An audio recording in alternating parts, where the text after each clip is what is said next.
All right, hi everybody. This is homework 1.9, but I'm going to start with the classwork portion since remember today, your homework for tonight is to finish this page and then to do this first page of the homework, okay?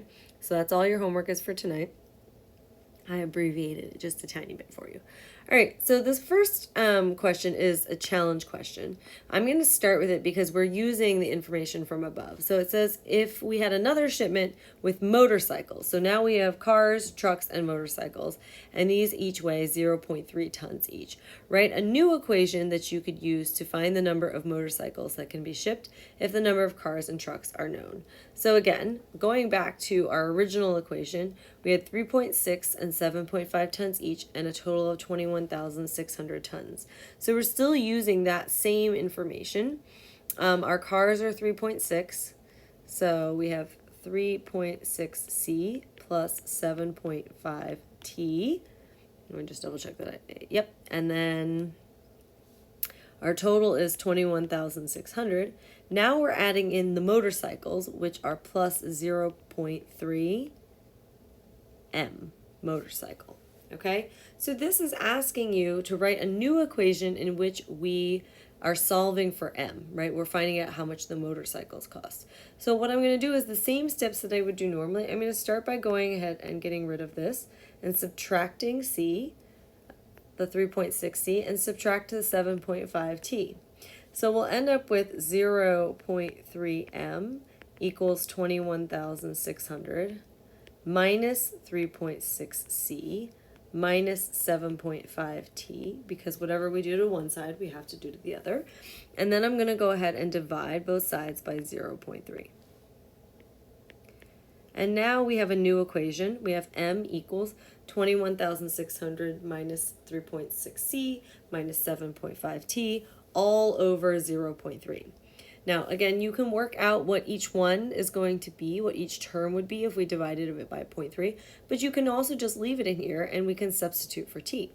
So if we know that we have 1,200 trucks and 3,000 cars, now we can substitute 21,600 minus 3.6 times 3,000 cars minus 7.5 times 1,200 trucks divided by 0.3. Okay, so let's work that out. We have 3.6 times 3,000, right? And then we have 7.5 times 1,200. Okay, so now we started with 21,600. We're going to subtract 10,800. And we're going to subtract that 9,000 and then divide by 0.3 and you get 6,000. So that means we would still have enough room for 6,000 motorcycles if we had 1,200 trucks and 3,000 cars. Okay? All right, the Department of Streets of a city has a budget of $1,962,800 of resurfacing roads and hiring additional workers this year. The cost of resurfacing a 2-lane road is estimated at $84,000. The average salary of a worker in the department is $36,000 a year. So that's $36,000 a year per worker, right? It says write an equation that represents the relationship between the miles of 2-lane roads the department could resurface M and the number of new workers it could hire P if it spends the entire budget. All right, so if our budget is $1,962,800, and we know that we have to pay $84,000 per stretch of road. So that would be 84,000 times M plus the salary of the workers, which is 36,000 times P, the number of workers. Okay, so this first amount needs to add to the amount we're spending on the salary of the workers to be less than $1,962,800. Now it says take the equation you wrote and solve for P. So we're solving for P And we're then going to do that by subtracting 84,000 from both sides. I'm just writing it under here. 84,000 M minus 84,000 M. And so we will get 36,000 P equals 1,962,800 minus 84,000 M. Okay, so this is my new equation. But now I still need to solve for P, so I'm going to divide both sides by 36,000.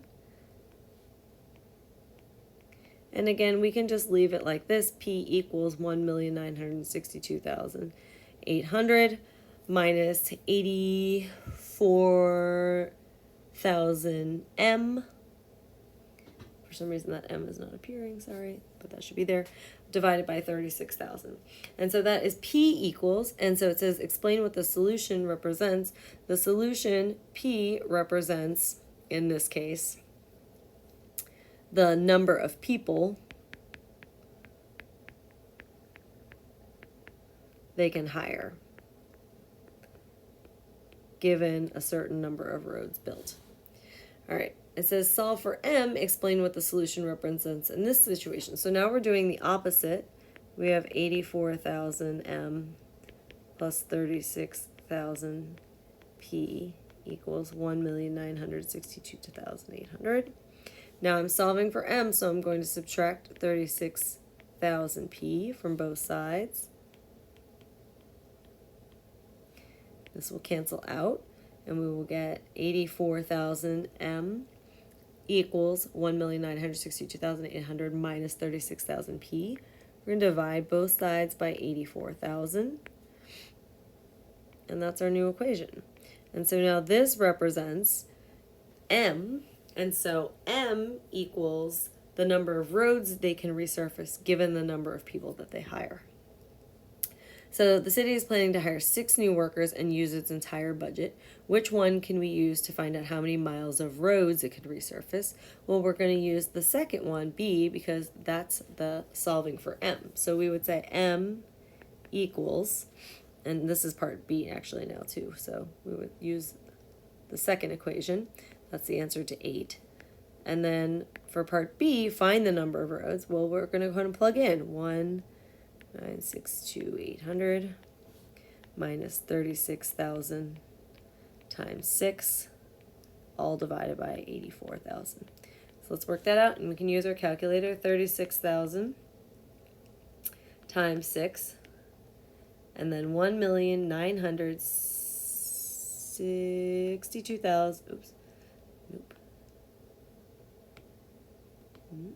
Okay. Let's try that again. 62,800 minus the answer divided by 84,000 gives me 20.7. So the most that we could do would be 20 new roads, right? We wouldn't be able to do 21 because then we'd be a little bit over budget. So 21 is our best one. All right. So that was the end of the classwork. And so we're going to look at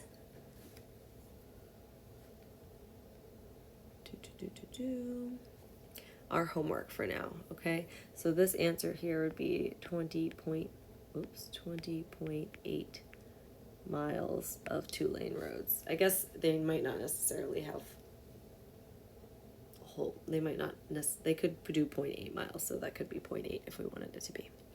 All right, moving into the homework. A car has a 16-gallon fuel tank, so that's how much gas the tank can hold.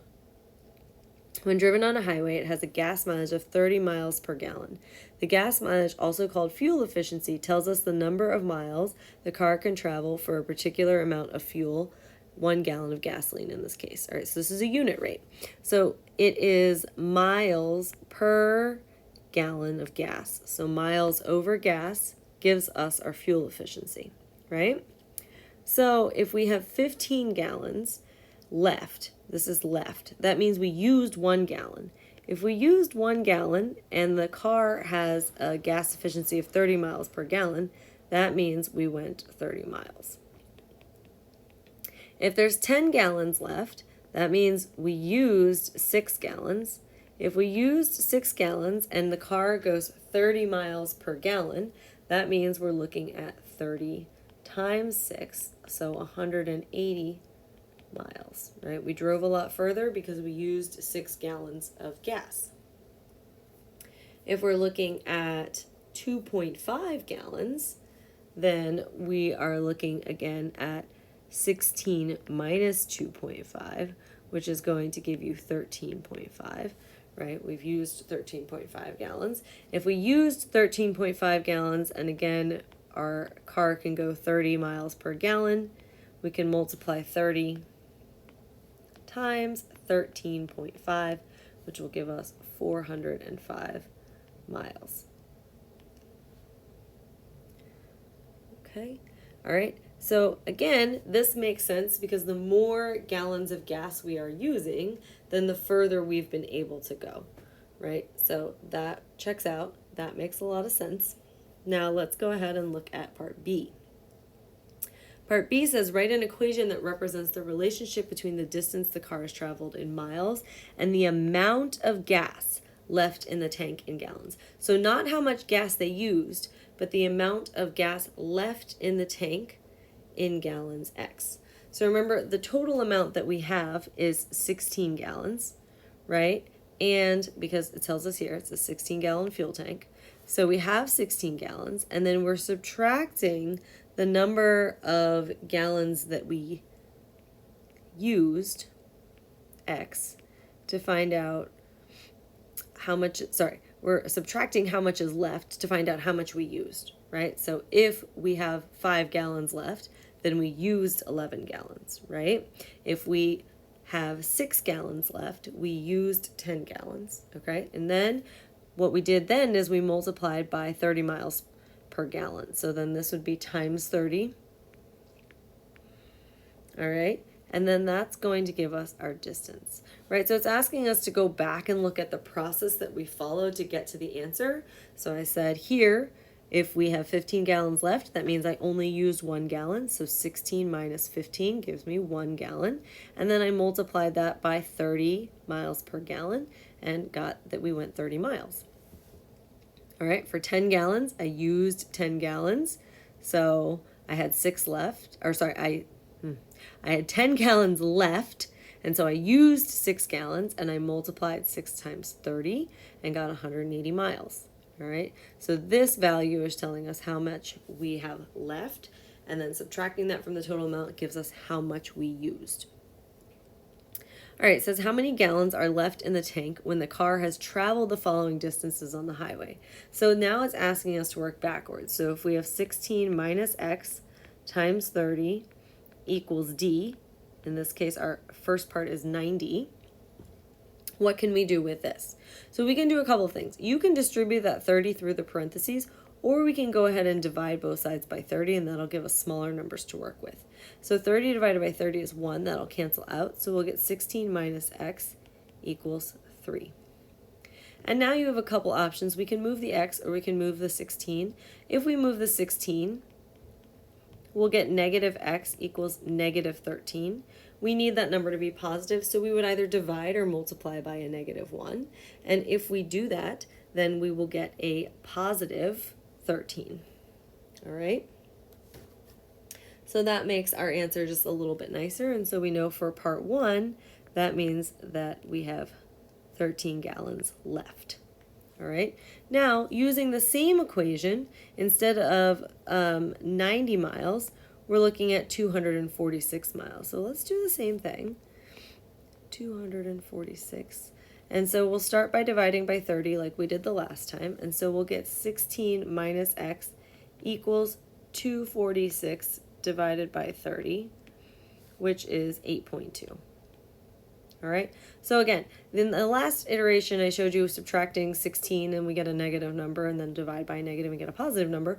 Or you can also do this and we can add X to both sides. Now X is positive, and you get 16 equals 8.2 plus X. To get x by itself, I'm going to subtract 8.2. So you have 16 minus 8.2. Whoops. 16 minus 8.2, which is going to give you 7.8. And so your answer for part 2 is 7.8 gallons. And I also should have labeled this one as gallons. Okay? Part D says write an equation that makes it easier to find the amount of gas left in the tank X if we know the car has traveled D miles. Good afternoon, Jefferson. All right, sorry about that interruption. Okay, so if we're writing an equation using our equation above, right? So we had this equation that we made, 16 minus x times 30 equals D. Now, if we wanted to solve for x, again, we can go ahead and start by dividing both sides by 30, because this will very nicely cancel out this 30 here. Now I'm left with 16 minus x equals D over 30. All right, so to get x by itself, again, I can subtract 16 or I can subtract x. If I subtract x, I'll end up with a positive x, right? Or add x rather. I'll add x on the other side and get a positive x there. And so now I just have to subtract the minus, the d over 3, right? So if I subtract d over 3 on both sides, that's a d. You'll get 16 minus d over 3 equals x. All right, so in this case now, we can say that x equals 16 minus distance over 3, or d over 3, or d over, oh my goodness, y'all, you got to catch Miss Lee. This is a 30, a 30, a 30. My bad. See, this is why it's important. I don't have enough room here, and that was a big mistake that I made here, so I apologize. I should have given myself more room. So let's look back up at that. Again, we would end up with 16 minus x equals d over 30. And then we can add x to both sides. Let me just redo it to make it clear. You get 16 equals d over 30 plus x. And then I can subtract d over 30 on both sides. This will cancel out because d over 30 minus d over 30 is 0. So we get x equals 16 minus d over 30. Okay, and again, you can write it x equals or 16 minus d over 30 equals x. Both are correct and equal to each other. All right, let's take a look at number 2. Number 2 has the area of a rectangle is represented by the formula area equals L times W, where L is the length and W is the width. If the length of the rectangle is 5, we can go ahead and substitute that. So A equals 5 times W. Let's write an equation to make it easy to find the width. So if I wanted to find W, I'm going to divide both sides by 5. And now I have W equals A over 5. Because 5 times W is happening here. And so to do the inverse of that, I would divide both sides by 5. Now I get W equals A area divided by 5. All right, the last one for this homework today is Noah is helping to collect the entry fees at his school sports game. Student entry costs $2.75 each, and adult entry costs $5.25 each. At the end of the game, Diego collected $281.25. Select all equations that could represent the relationship between the number of students, the number of adults, and the dollar amount received at the game. So let's make our own equation. Student entry is $2.75, so $2.75 times the number of students plus $5.25 times adults equals $281.25. This is one possibility of equations, okay? So in looking at these equations, you want to maneuver them around to see which of these could be equal. Well, if I subtract 525a from both sides, I would in fact get that first answer, right? This would cancel out, and I would have minus 525a on this side as well. So A looks good, right? B then takes it the next step and divides by A. So if we had 275s plus 525a equals 281.25, what the B, this one right here, represents is that we've solved for A. So that would be subtracting 275s on both sides and then dividing both sides by 525a. or not 525A, 525. We want to keep the A because we want to isolate that A. So 525. And so that does match this very well, because if we do 281.25 divided by 525, we get 53.57. So that matches this here. And then we would have this 275S over 525. So B is also correct. If we look at C, here, what this person did is they subtracted 525s from both sides to solve for A. However, our amount should be 525 per student, right? And so we have, or per adult rather, this has it as 525 per student, and we know the student price should be 275s. So we can see just by looking at this equation that there's something wrong there, because the cost of the adults is more than the students. And so C is obviously not an answer. All right, for D, we have the opposite problem here. Okay, so notice that for D, we have 275A, and we know that the adult price is 525, so that does not work out either. Now, for letter E, we have the correct adult amount. However, we have no coefficient of A. So we're missing the coefficient of A here, and we can't just delete that $2.75 per adult. So if this had a 275 in front of it, then we'd have greater chance of being correct. But we also have the wrong operation here, because the total amount was 281.25. And so when we do that first step of moving one of the variables to the other side, we would be subtracting it from both sides. So it would also need to be a minus sign here. The sign is also incorrect. All right, your code word for tonight is knight with a K, like, you know, the knight that fights in the medieval jousting. So knight with a K, because we're talking about school sports game, and my mascot in high school was the knight. And if you can tell me that tomorrow, I'll know you listened. All right, happy homeworking, and remember, you don't have to do the next 2 pages. You only had to do this page and the rest of your classwork. If you have any questions, feel free to text me. Have a wonderful evening.